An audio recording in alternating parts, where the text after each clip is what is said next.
¿Crees que los animales y las plantas tienen conciencia? Uy, eso es una muy buena pregunta, perro. ¿Ustedes qué creen? ¿Ustedes qué creen? Yo digo, yo digo que al menos los animales sí. Yo diría que los animales tienen conciencia. Las plantas queda un poco difícil porque nosotros no conocemos su lenguaje, que lo tiene que tener. Pues ya sabemos que, por ejemplo, los hongos, que sí, los hongos, esos alucinógenos y toda la vaina, ellos crean como una especie de red de comunicaciones por debajo de la tierra y se comunican entre ellos, weón. Pero no conocemos cómo, no sabemos cuál es su lenguaje, por así decirlo. Nosotros tenemos un lenguaje más explícito, ¿no? Un poquito más detallado. Pero los animales no. O sea, los humanos podemos decir, hey, te dejé la chancla debajo del árbol de aguacates. Yo no creo que un perro sea capaz de decirle a un perro, hey, hay comida debajo del árbol de aguacates que está en la esquina. Pero su comunicación o su lenguaje lo tienen que tener. Los animales sabemos que sí, pero las plantas, ¿tendrían conciencia?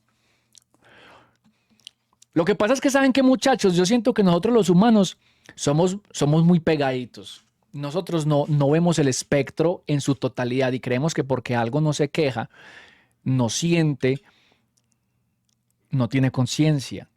Creemos que cualquier ser vivo que no posea un sistema nervioso complejo, sencillamente se podría decir que no tiene vida. Mira vuelta, miremos a ver qué responde el señor. Miremos a ver qué tiene que responder el señor Cisas. ¿Qué van a tener conciencia si ni siquiera tienen cerebro?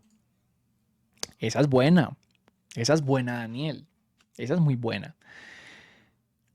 Tendríamos que definir qué es la conciencia. ¿Qué es la conciencia, Daniel? ¿Y por qué crees que para tener conciencia se necesita un cerebro? Es que eso es como cuando hablamos del alma y el espíritu. O sea, exactamente, Gramos, exactamente. ¿Cómo vamos a definir la conciencia? Si no hay una definición, no podemos apropiarla a nada. Eso es chimba. Eso es chimba.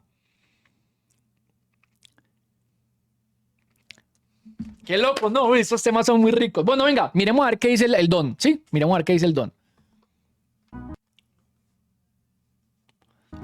Total. En 2014 Me están diciendo que les está escuchando muy pasito. hubo una reunión en Cambridge, gente muy preparada en esto, que estaba también Stephen Hawking, aún no había fallecido Stephen Hawking, y se llegó a una conclusión clarísima. Todo ser vivo tiene conciencia. ¿Cómo definimos la conciencia? Conciencia es el conocimiento de nuestra existencia, de nuestras reflexiones y de nuestros actos. El ser humano tiene la máxima, que junto a la conciencia tiene autoconciencia. ¿Qué es la autoconciencia? Es como un espejo donde vemos si lo que nosotros pensamos, hacemos y actuamos es honesto, es ético y moral o no lo es. Las plantas y los animales no tienen esta autoconciencia, pero tienen conciencia de sí mismo. Todo ser vivo tiene conciencia. ¿Cómo lo puedes probar? Por ejemplo, tú lo ves a veces en relación con el sol. La planta se gira, hay plantas que se giran. Los animales, pues ellos lo mismo, tienen sentimientos con las crías. Ellos, por ejemplo, matan única y exclusivamente por lo que necesitan. Matan pues a una gacela, pero cuando están llenos, yo he visto que la gacela pase y le roza al león, y el león no lo mata, porque no lo necesita. Tiene conciencia de que es un vivo, yo soy vivo, yo necesito comer, mato a una, pero no mato más. El ser humano que tiene autoconciencia y libertad es... Pero yo siento que cuando él dice que está consciente de que está vivo, es como uno mismo decir, hey, o sea, poseo vida. No sé si vamos, a ver, voy a decir algo y no sé si se vaya a entender bien. Hay un escritor colombiano que se llama Mario Mendoza y él tiene, en una entrevista, yo no sé si él escribió eso, tiene algo llamado El extraño asombro de estar vivo, creo que se llama así, ¿no? Y es que a veces nosotros olvidamos incluso que estamos vivos. O sea, lo damos como o sea, sí, lo damos por sentado porque evidentemente estamos vivos y estamos experimentando esta realidad, pero no es como que todo el tiempo digamos el olvidado asombro de estar vivos. Muchísimas gracias, Corvo, mi hermanito. Se los recomiendo, es buenísimo. pero no es como que constantemente estemos sintiendo de, hey, es que estoy vivo. O sea, ¿entienden a lo que me refiero? Entonces, yo siento que como lo está diciendo aquí el don, el señor, sería como que un animal sea consciente de verdad de que, hey, poseo vida, no estoy actuando solamente por instinto, soy consciente de lo que estoy haciendo. Eso sería más difícil determinarlo, porque por ejemplo las plantas, sí, eso es verdad lo que dice el señor, dependiendo de la dirección del sol, hay plantas que se voltean y se mueven, a lo bien. Pero ahora, ¿qué lleva a la planta a que tome ese comportamiento? ¿Es porque son conscientes de que tienen vida y necesitan hacer eso? ¿O son otro tipo de factores? No sé, sigamos viendo a ver, está chimba. Empieza a hacer ya barbaridades. Pero todo ser vivo, todo. Yo dije erección, no. Yo dije erección. ¿Por qué dije erección? No. Sí, yo dije erección.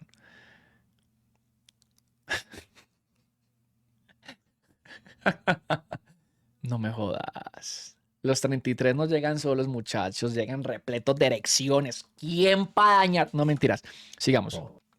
Ser vivo, y llamamos vivo que tiene capacidad de autorreplicarse, tiene conciencia. ¿Tienen los animales y las plantas alma? ¡Gonorrea! Que siempre que el señor diga, tendríamos que definir qué es el alma y luego debatirlo. Uy, sería muy chimba. ¿Ustedes qué dicen, muchachos? ¿Los animales y las plantas tienen alma?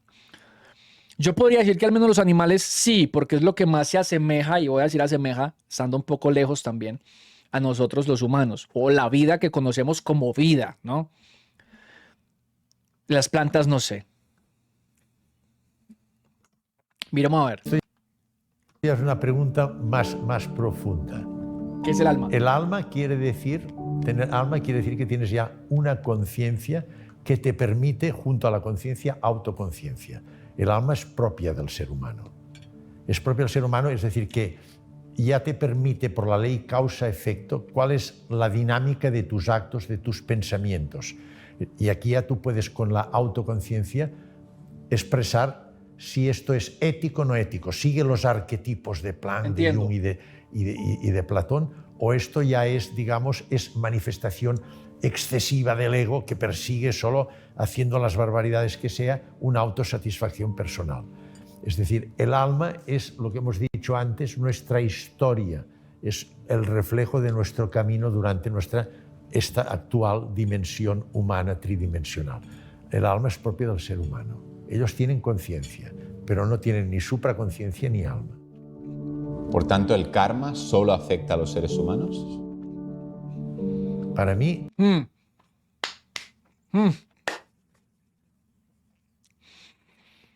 Uy, eso está muy bueno. A ver. El karma, ¿afectaría solamente a los humanos? Según la propia definición del Señor, sí. Porque el karma viene cuando su acción está intencionada, cuando usted sabe y es consciente de que está haciendo algo malo e igual lo hace. Ahí viene el karma.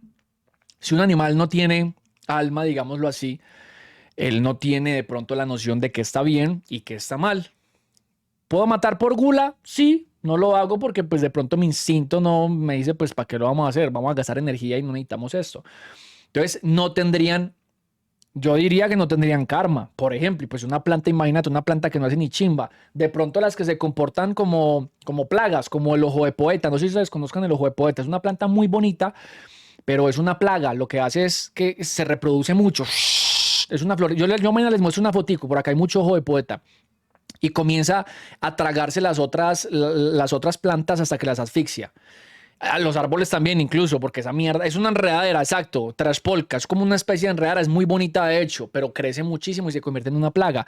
No creo que lo haga consciente, como, hey, sí, vamos a matar todo eso, vamos a matar a gonorrea y árbol, pa. No, simplemente están viviendo, es la función para lo que fueron programadas. ¿Es naranjada? Sí, es naranjada. Se las vamos, pille, ojo de poeta, se las voy a mostrar para que la identifiquen. Es más común de lo que ustedes creen. Y no parece una plaga porque se ve bonito. Por ejemplo, miren acá, se ve bonito esta vuelta. De hecho, acá abajo tenemos un lugar, pues abajo, llegando, pues saliendo de la finca, hay un lugar donde hay mucho ojo de poeta, weón. Y miren que se ve hasta bonito, weón. Pero eso es una plaga. Esta mierda es una plaga, brother. Eso hay que cortarlo y hay que fumigarlo. Aunque aquí lo tienen como decoración, bacano. Pero eso coge y se come toda, toda la manga. Todas las mangas, las plantas, las flores, los árboles, incluso los asfixia y chao. Ajá, sí, Samael, eso seca los cultivos. Sí, señor. Sí, señor. Bueno, sigamos acá con esto. Única y exclusivamente los seres humanos. Es la historia que ha hecho. Un animal, él no tiene que exponer su historia a nadie. Él se mueve instintivamente. Es consciente, pero se mueve instintivamente. Se mueve según lo que le presiona y actúa sus instintos. Lo que acabamos de hablar. Que es pura biología, pero es consciente de lo que hace, tiene conciencia. En cambio, yo tengo instintos, pero tengo cabezas. Yo por instinto puedo ver, pues, por ejemplo, cualquier cosa, me interesa, o quiero esta riqueza, o me interesa, pues, robo esto. Cuidado, ya estoy pasando, entro ya en el campo de la ética, tengo la capacidad de discernir si mi instinto me lleva a una situación. Tengo conciencia y autoconciencia. Él no tiene. Y el karma es ni más ni menos que nuestra historia en relación causa-efecto de todo lo que hemos hecho. Es nuestra evolución para llegar a la espiritualidad, a la santidad.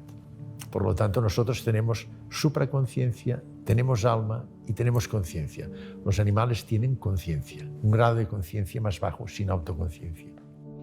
¿Hay casos escritos en la bibliografía acerca de reencarnaciones en animales o vidas pasadas en animales? Y yo esto no lo puedo decir porque no lo sé. Ahora bien, he leído, por ejemplo, Alan Kardec, ya hemos comentado que... Si saben quién es Kardec, ¿no? Ese man tiene un libro. El man habla de la espiritualidad. Hay una película, de hecho, de él y tiene varios libros. Hay un libro muy famoso de él, se me olvida el nombre en ese momentico.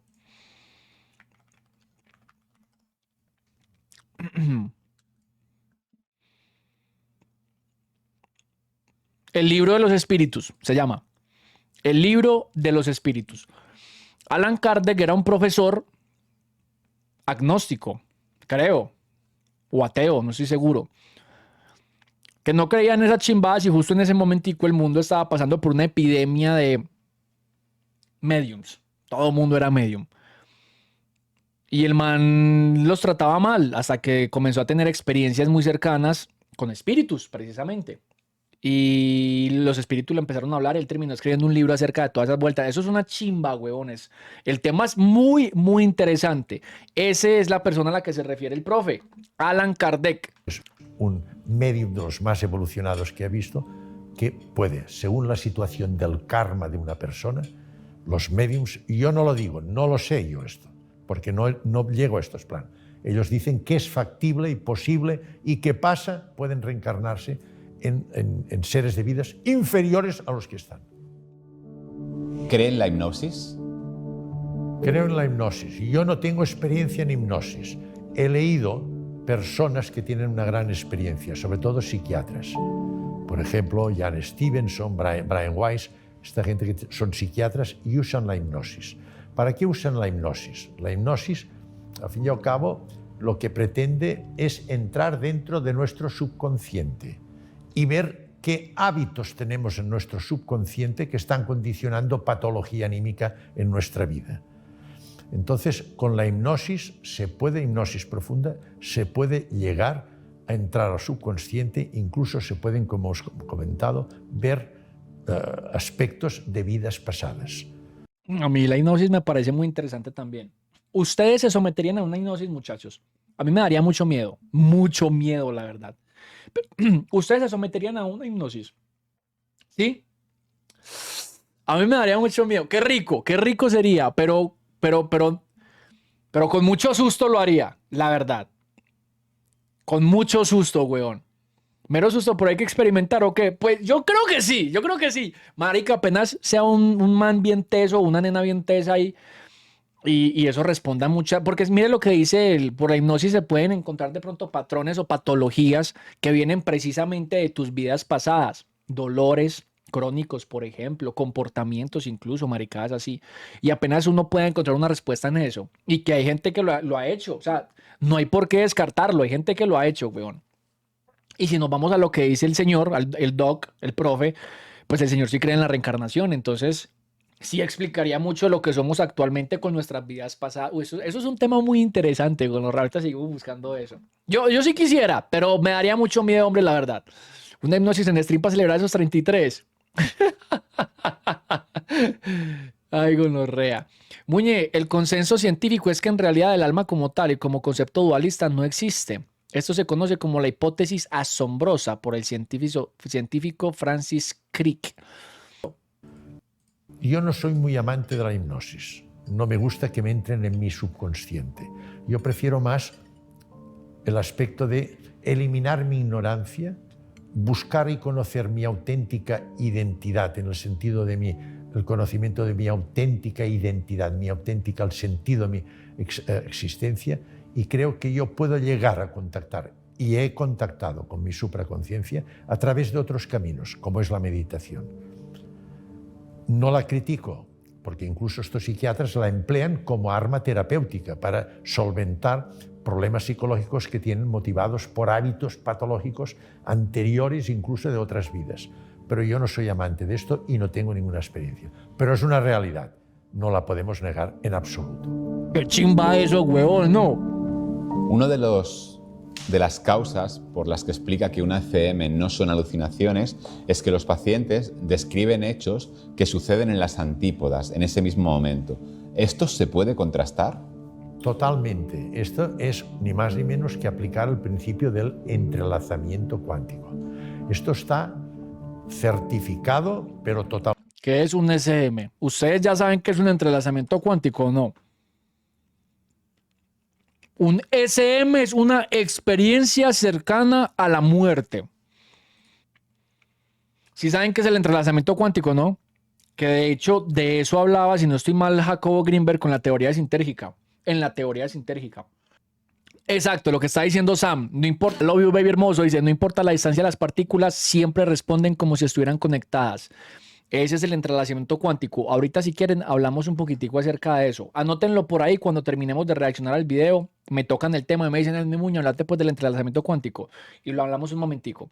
Pero bueno, ya sabemos que el ESM... Volvamos a la pregunta. Un ESM ya sabemos que es una experiencia cercana a la muerte. ¿Listo? Uno de las causas por las que explica que una ECM no son alucinaciones es que los pacientes describen hechos que suceden en las antípodas, en ese... Ok. Pille por lo que está diciendo.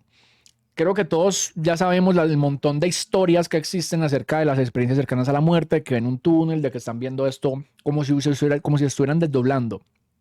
Según lo que están diciendo en la pregunta es que las experiencias cercanas a la muerte se entienden que no son alucinaciones porque son capaces de dar detalles descriptivos acerca de cosas que están sucediendo en ese momento en otro lugar del mundo, por ejemplo.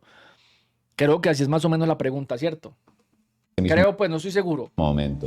¿Esto se puede contrastar?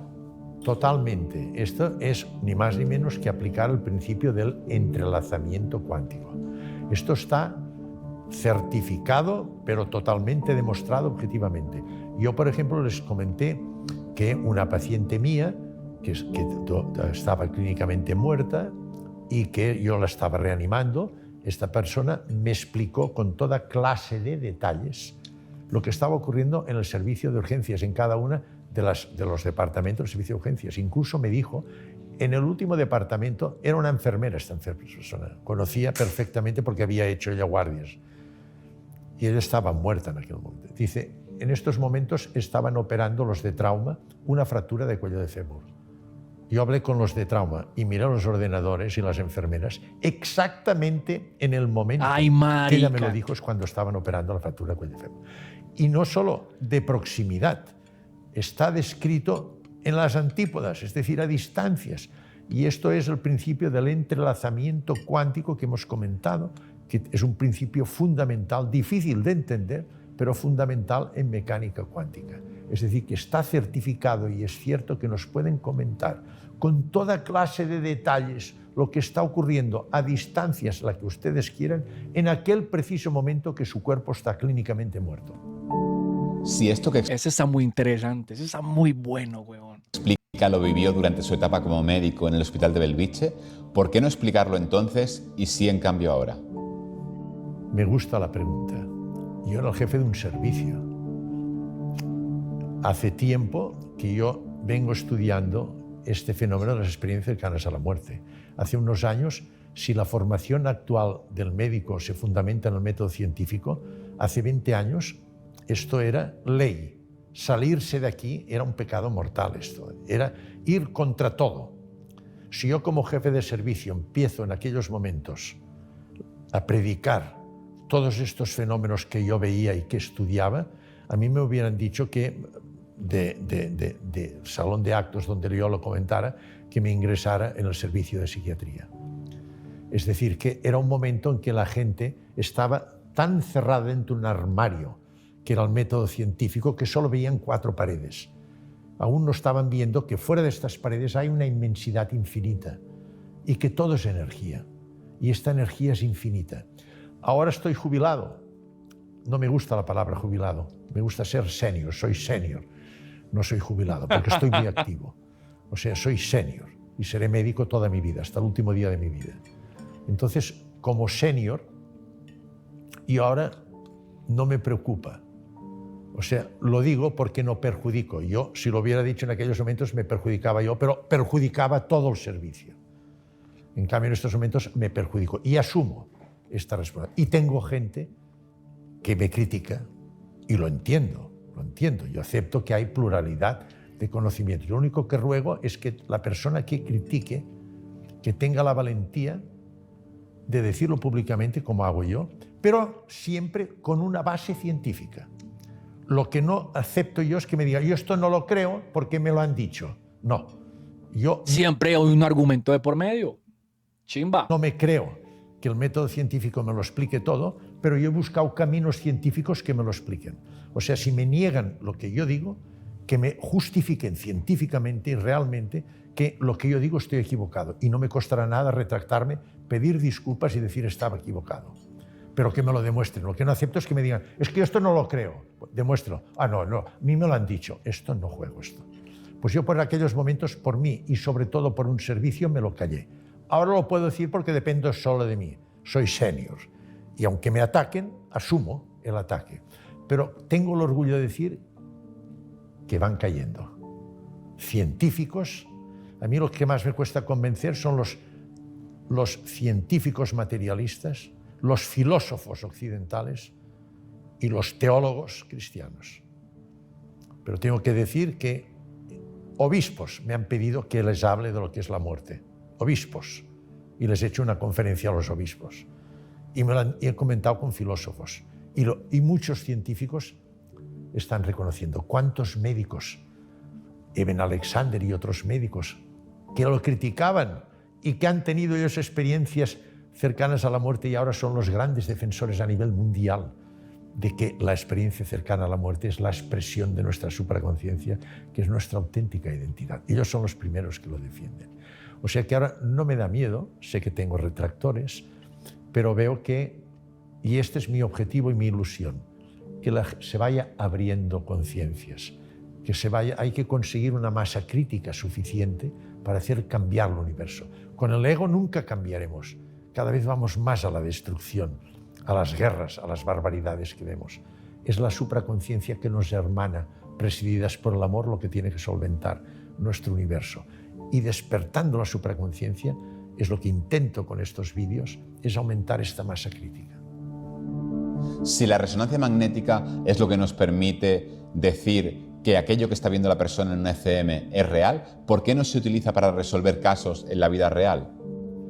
Yo parto de la base que yo no soy neuroradiólogo, yo no soy experto. Yo cuando necesito una resonancia magnética funcional, pues yo la solicito a un experto que es un neuroradiólogo.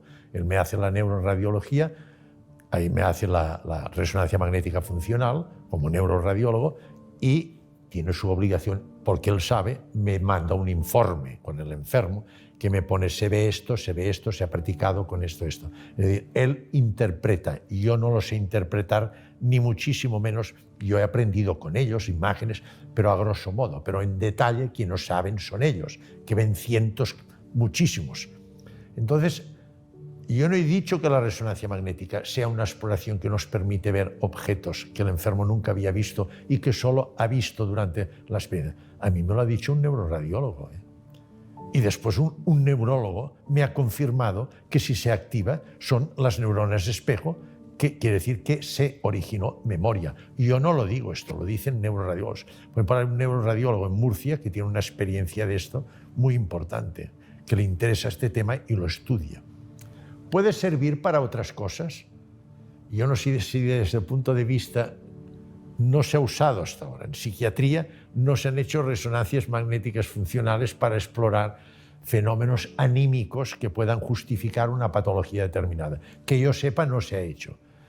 Estos son los psiquiatras los que tienen que ahondar este aspecto. Si con la resonancia magnética pueden sacar. Ellos la hacen solo pues, para descartar un tumor, que un tumor puede dar anomalías, para descartar una atrofia cerebral, es decir, determinadas enfermedades orgánicas que justifiquen un trastorno anímico de la persona.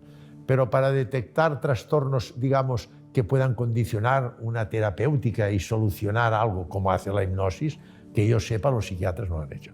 Pero que quede claro que yo digo lo que me ha dicho una persona que sabe infinitamente más que yo de resonancia magnética. Yo no sé, yo sé muy poquito. Yo leo lo que me dice el neuroradiólogo, que es el experto. El neuroradiólogo me ha dicho esto. En esa parte sí me quedé, la verdad. Entendí muy poco. Mafe, mi vida, muchísimas gracias por ese mensajito, bebé. ¿Cómo así que un pico en la cabeza del chimbo? ¿Es acaso esto una invitación? Baby, muchas gracias, mi amor. Besitos. ¿Se puede ser feliz con un ego desmedido? Nunca, nunca se puede ser feliz. Nunca en la vida. Nunca en la vida. El ego nos proporciona placer. ¿Qué es placer? Es la sensación de satisfacción que siempre es muy emotiva, con una gran carga afectiva, cuando obtengo un objetivo material que me he trazado. Me ha tocado la lotería, me han dado un buen trabajo, me he comprado un coche, tengo una novia preciosa o un novio precioso, lo que sea. Siempre un objeto material. Esto es el ego. Y el ego se mueve siempre, no lo olvidemos nunca, por una dinámica mental, lo que llamamos carácter. Y el carácter se estructura por unos hábitos. Y según los hábitos nosotros pensamos. Y según pensamos tenemos unos sentimientos. Es decir, la vida afectiva es consecuencia del pensamiento que tenemos. ¿Cómo se han inculcado estos hábitos que marcan el carácter de una persona? Se produce en el claustro materno en los primeros años de vida. ¿Cómo están hoy día? ¿Qué hábitos inculcamos? Si tenemos hábitos, quiere decir que nos regimos por unos dogmas. Y el que tiene dogmas necesita un líder que los ponga. Entonces, si tienes un líder que te condiciona hábitos, tú estás haciendo lo que te han inculcado. No eres auténticamente libre. Tienes momentos de placer, que bioquímicamente esto se demuestra porque se libera dopamina en el cerebro. En cambio, la auténtica felicidad es algo que no depende del exterior, sino que es una vivencia interior, que se origina en tu supraconciencia y se manifiesta por paz, armonía, gozo, silencio, tranquilidad, amor.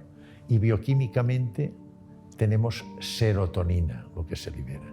O sea que Que ojo que esto, eso son hormonas, ¿no? La dopamina y la serotonina, ¿son hormonas?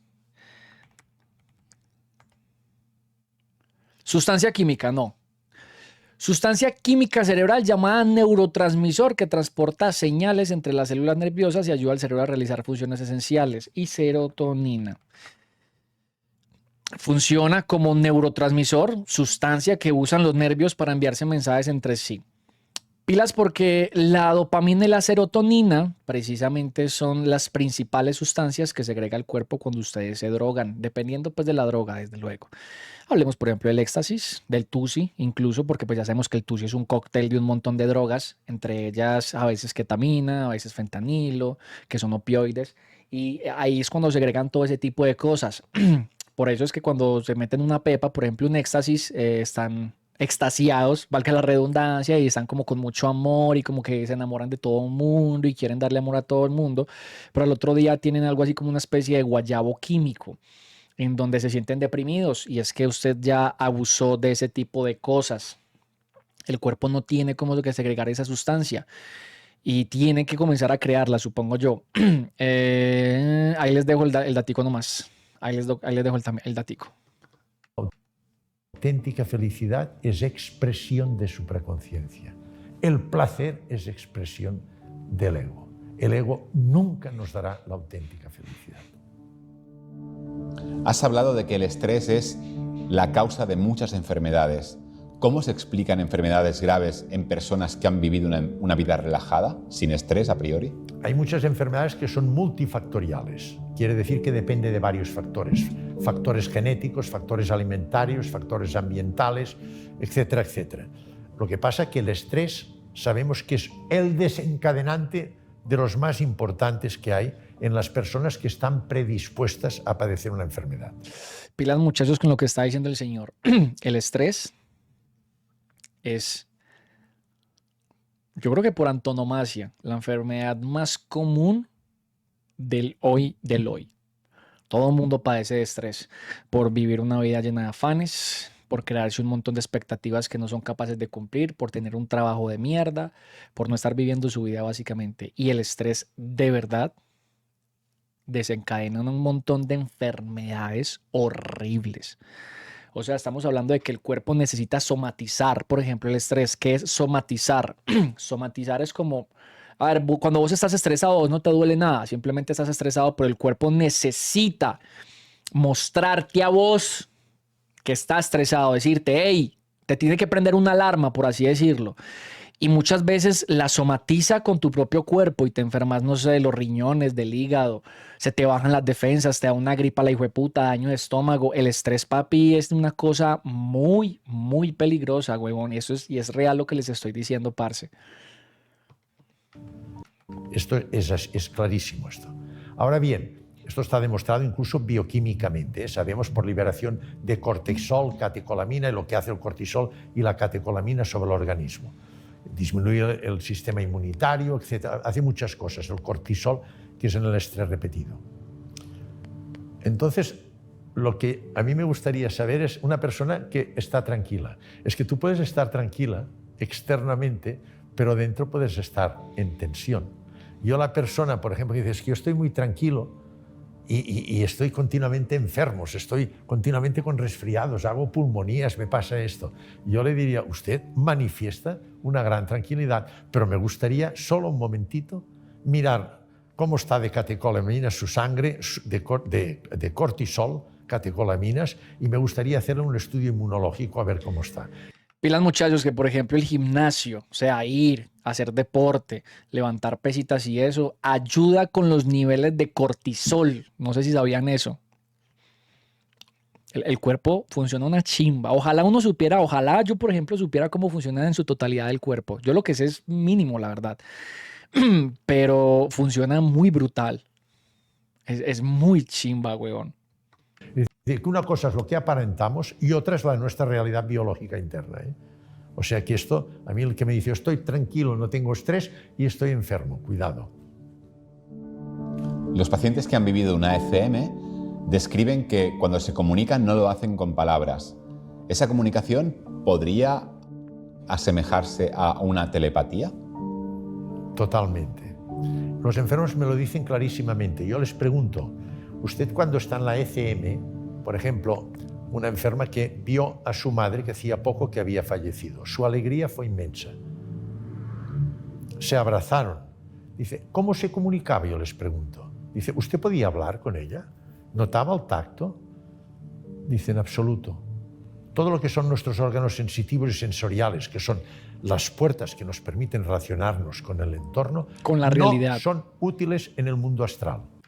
Desde luego, eso es más que lógico. Por eso una vez yo aquí estaba intentando alegar, no recuerdo por qué alguien me había dicho en el chat, que yo les decía, el infierno no puede ser sufrimiento, porque el sufrimiento nosotros lo experimentamos gracias a nuestro cuerpo. Aquí nos duele porque tenemos un cuerpo y tenemos un sistema nervioso, ¿cierto?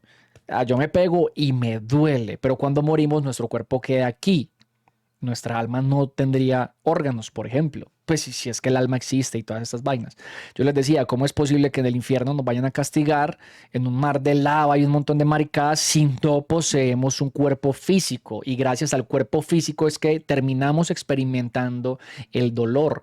Y les decía yo que hay personas que padecen ciertas, no sé si eso es una enfermedad o cómo decirle, pero hay personas que literalmente no sienten dolor. O sea, nacen bugueados. Y ustedes dirán, uy, esto es un superpoder, qué chimba no sentir dolor. Usted tiene que entender que el dolor es una alarma del cuerpo, así como ahorita cuando les expliqué lo de somatizar, que es una alarma que te dice, hey, estás estresado, cabrón, tenías que relajarte.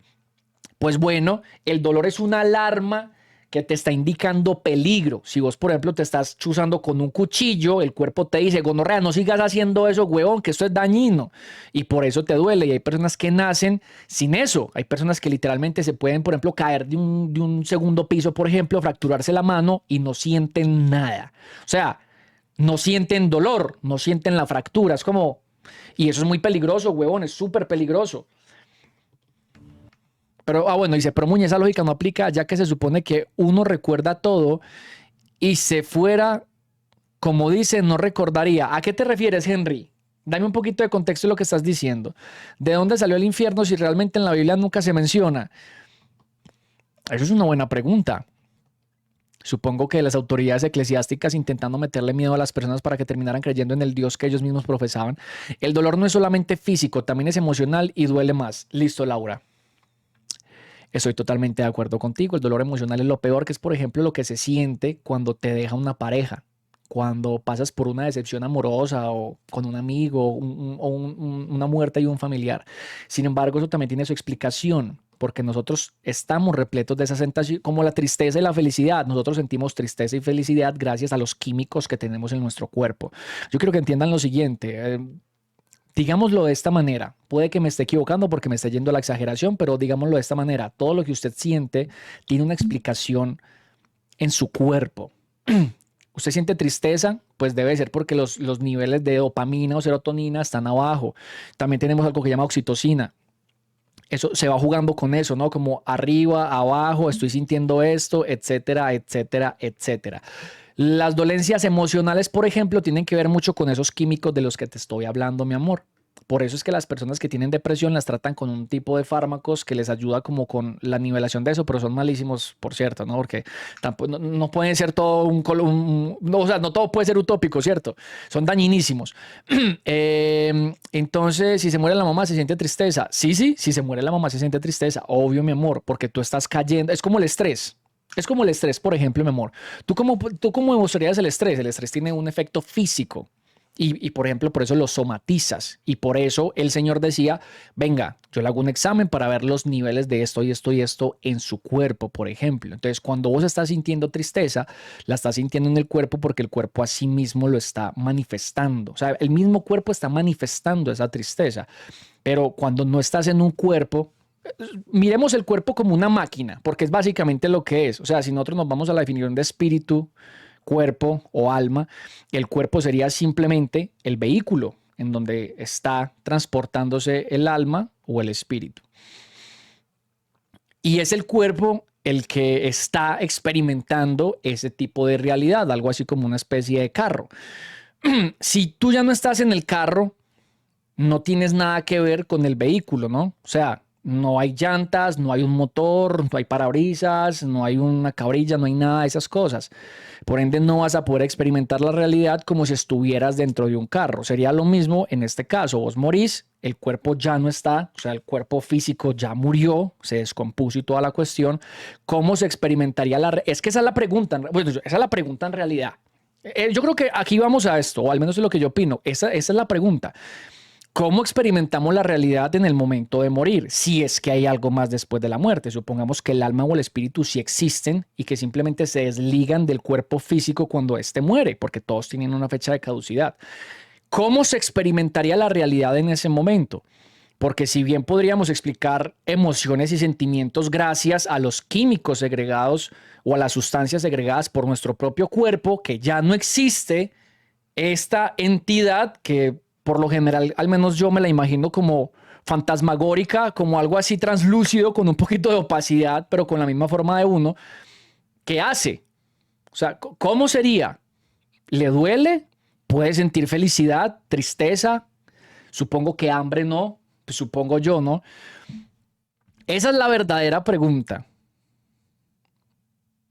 Que sería muy chimba tener una respuesta, pero pues evidentemente no la vamos a tener. Al menos no aún, y al menos no en mucho tiempo. Pero sería chimba. De hecho, de esa misma pregunta han salido un montón de películas de personas que intentan dar la explicación, experimentan lo que es la muerte, luego vuelven a la vida y bueno, ya son unas cosas llevadas a la fantasía, pues que tampoco creo en eso, pero es interesante ver cómo las otras personas lo ven y es precisamente por esa inquietud, por esa incógnita que otras personas han intentado dar la explicación y de ahí han nacido, por ejemplo, las religiones. Las religiones como respuesta a fenómenos naturales que no puede explicar el hombre, que es básicamente para lo que se inventaron las religiones y los dioses y las deidades y todas estas vainas, ¿no? Para explicar fenómenos naturales que no entendemos. Y por eso muchos dioses han muerto, porque esos fenómenos ya se pudieron explicar, pero hay otros que sencillamente no y que dudo mucho el que le vayamos a poder dar explicación en el futuro. Y van a seguir existiendo otros dioses que a su vez le dan explicación a esto, como el sentido de la vida, por ejemplo. ¿Entiendes a lo que me refiero? No, no sé, es interesante, es interesante. No digo que las cosas sean así, solamente estoy dejándome llevar por lo que la medicina dice, ¿no? Acerca del dolor, la tristeza, la felicidad, la alegría y lo que se supone que es un castigo o un premio divino, que para mí carece de fundamento, según lo que acabo de decirles. Bueno, dice Isabela. Isabela con doble L. Ah, bueno, Isabela es médica. Bien, bien, bien. Muy bien, no malinformes sobre los medicamentos antidepresivos. Eso es un mito. Hay mucho desconocimiento sobre este tipo de medicación. Hay algunos que sí requieren prescripción especial por su potencial adictivo o sus efectos adversos, pero no son malísimos, son necesarios, como los antihipertensivos para los que sufren de la presión. Listo, Isa. Muchísimas gracias. Mala mía, baby. Pero gracias por la información. Total, religión buscar una explicación, pero manipulándolas por el bien de unas pocas personas sin contradecir a los creyentes. Sí, no. Sí, no, sí, las religiones tienen un montón de manipulación. Quizás al principio, no, mentira, yo creo que sí. Yo creo que desde que fueron fundamentadas o más bien fundadas, intentaron manipular en pro de algunas personas que sencillamente serían estas que las crearon. Obviamente ahí pues viene todo lo del miedo. Por ejemplo, alguien ahorita decía, Muñe, ¿y quién putas dijo que el infierno existía si es que la Biblia ni siquiera habla acerca del infierno? No sé eso, no desconozco esa parte, tengo que decirlo, soy muy ignorante al menos en ese pedazo. Pero no me extrañaría que se le hubiera inventado una autoridad eclesiástica simplemente para meterle miedo a las personas, que era lo que hacía que las personas creyeran en las religiones en aquella época, un castigo divino que nadie quería sufrir. Y era con ese castigo que prácticamente extorsionaban o sobornaban a las personas para que siguieran sus leyes o sus estamentos, ¿no? Como que, hey, no robarás, no matarás, tendrás que pagar aquí el diezmo, te vas para el infierno. Y claro, nadie quiere irse para el infierno. O sea, la vida de por sí ya es bastante difícil como para pasar una eternidad viviendo mal. Y más, por ejemplo, allá en la Edad Media, ¿no? Esa gente viviendo regonorrea, esperando morir para entrar al cielo y decir, uff, bueno, por fin, weón, al menos hay un poco de nobleza en este mundo, ¿no? Un poco de placer. Ahora imagínate vos en la Edad Media vivir una puta mierda y morir y tener que vivir una eternidad también en el infierno sufriendo. Entonces, supongo que por esas cosas las dirían. Bueno, no sé, en realidad no tengo ni idea, pero pues es simplemente lo que se me viene a la cabeza con ese tipo de cosas. Terminemos de ver esto que ya casi se acaba, ¿sí? El mundo astral todo es energía, es pensamiento. Es a través del pensamiento que se comunicó ella con su madre y sintió toda la afectividad que sintió su madre, ella la percibió al 100% con el pensamiento. La telepatía es esto, es una de las formas, ya lo hemos dicho, telepatía, clarividencia, precognición, vivencias místicas, etc. Todo esto son manifestaciones de la supraconciencia. La telepatía es una comunicación energética y que es típica propia de la supraconciencia. Y es como se comunican ellos en el plano astral. En la experiencia cercana a la muerte, yo se lo he preguntado a muchos enfermos y todos me dicen, doctor, yo me comunico con el pensamiento. Dice, yo puedo hablar con otro ser, otra persona, supraconciencia, que me la encuentro en el mundo astral y sin decir nada, yo le comunico por el pensamiento y él me contesta con el pensamiento. Nos comunicamos perfectamente. Entiendo esta parte, pero al menos para mí yo creo que carece un poco de evidencia. Sería chimba que el man hablara de esto y de pronto contara quizás alguna anécdota. Es que no sé, es muy difícil también probar este tipo de vainas, como la gente que se desdobla. Uno cómo sabe que una persona se desdobla. O sea, ya te va a decir, yo me desdoblo, demuéstramelo. Si es capaz de demostrárselo, chimba, le creo lo que me está diciendo. Si no, pues bueno, gracias de todas maneras por la información. Por vía telepática. ¿Todos tenemos una misión en esta vida y esa misión va evolucionando? Totalmente. Totalmente. Hemos dicho que la vida es un juego, como decía Teilhard de Chardin, el jesuita. Venimos aquí para evolucionar, ir eliminando impurezas, del punto alfa al punto omega, hasta llegar a la santidad. Y O sea que sería básicamente el mismo principio budista, en donde nosotros estamos aquí para aprender y seguimos reencarnando hasta alcanzar ciertos niveles en donde ya hayamos aprendido lo suficiente. Ahí dejaríamos de reencarnar. cada vida es unas posibilidades que nos dan de evolucionar, de mejorar. Cada dificultad es un obstáculo que se nos pone para aprender, para evolucionar, para mejorar. Por lo tanto, el que hace una vida sin aprovecharla está perdiendo el tiempo. Más reencarnaciones, más lejos está de la meta.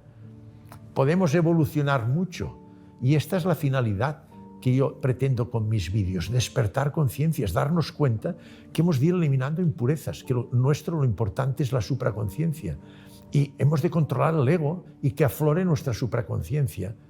O sea que hemos de intentar eliminar lo malo y que salga lo bueno. Evolucionamos mucho eliminando la ignorancia. Por lo tanto, avanzamos mucho. Esta vida la hemos aprovechado mucho.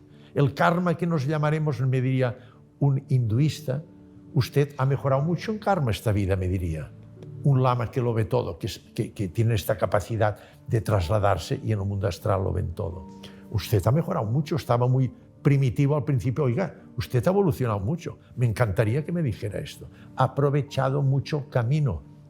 La función que usted tenía en esta vida la ha aprovechado mucho. Esto es lo que hemos de conseguir con todos nuestros amigos en los vídeos. Intentar entender qué somos realmente.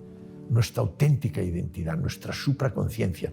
Müller, ojo, porque el Tártaro no era el infierno para los humanos. El Tártaro era el lugar en donde encerraron a los titanes.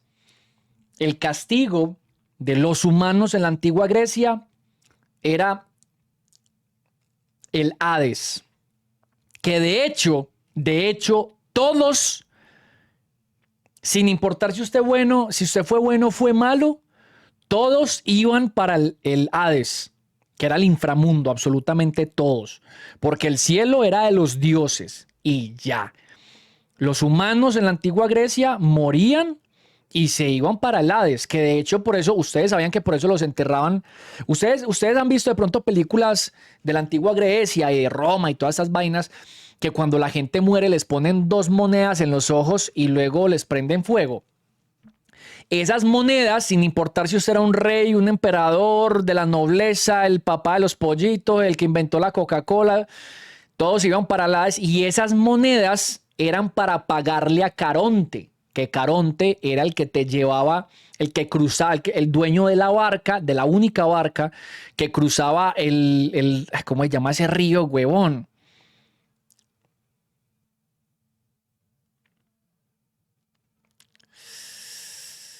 Puta.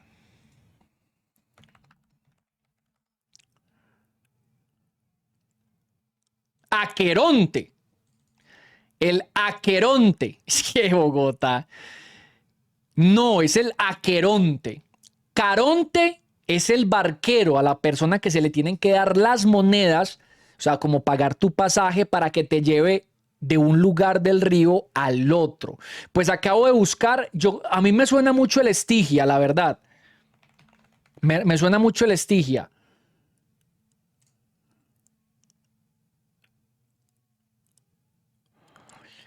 Pero es que el Aqueronte puede traducirse como río de dolor.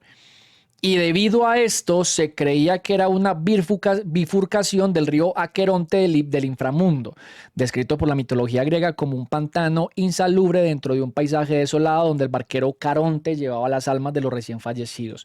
Bueno, sin importar si es el Estigia o es el Aqueronte, las personas, sin importar su casta, si había sido bueno, si había sido malo, si a usted lo enterraban, ¿cierto? Usted lo enterraban con esas moneditas, usted llegaba al inframundo, pagaba su pasaje, hey, Fercho, ¿qué? Por la de atrás, una monedita de oro por la de atrás, ¿o qué? Sí, hágale que todo bien, trin. Y el marica lo pasaba de lado a lado. Si usted no tenía monedas, es decir, si usted murió por ahí deshonrado, bueno, no sé, como sea, no lo pudieron sepultar, usted tenía que sufrir durante el resto de la eternidad ahí, en el río de dolor, en el Aqueronte o en el Estigia, bueno, como sea. Sin embargo, todos iban para el inframundo. Me da vuelta, ¿no? O sea, todos iban a dar una gonorrea de paisaje súper desolado porque en el inframundo no había vegetación y te vas a encontrar con tus amigos, iban a jugar cotejitos de microfútbol y esas vainas. No, negativo. Es que les tocaba pagar con culo, ¿vos te imaginas? ¿Vos te imaginas? Tipo la Divina Comedia. Amor, es que la Divina Comedia de Dante Alighieri se pega mucho de la mitología griega, pero al mismo tiempo Dante Alighieri propone un nuevo modelo estructural del infierno. ¿Ya? Sí, básicamente como la Divina Comedia. Bueno, sigamos a ver. Tocarla, cuando uno la toca, yo cuando la he tocado, es único, ya nunca más se olvida, ni lo cambio por nada. Esto es lo que hemos de conseguir con los vídeos. Melo, chimba. Me gusta algunas de las cosas que dice. Sin embargo, no comparto absolutamente todo. O sea, el Cucho habla muy chimba. Tiene una muy buena oratoria. Y eso hace que uno quiera seguirlo escuchando. Pero no comparto todo lo que dice. Sin embargo, me parece interesante. Tengo que dejar eso claro.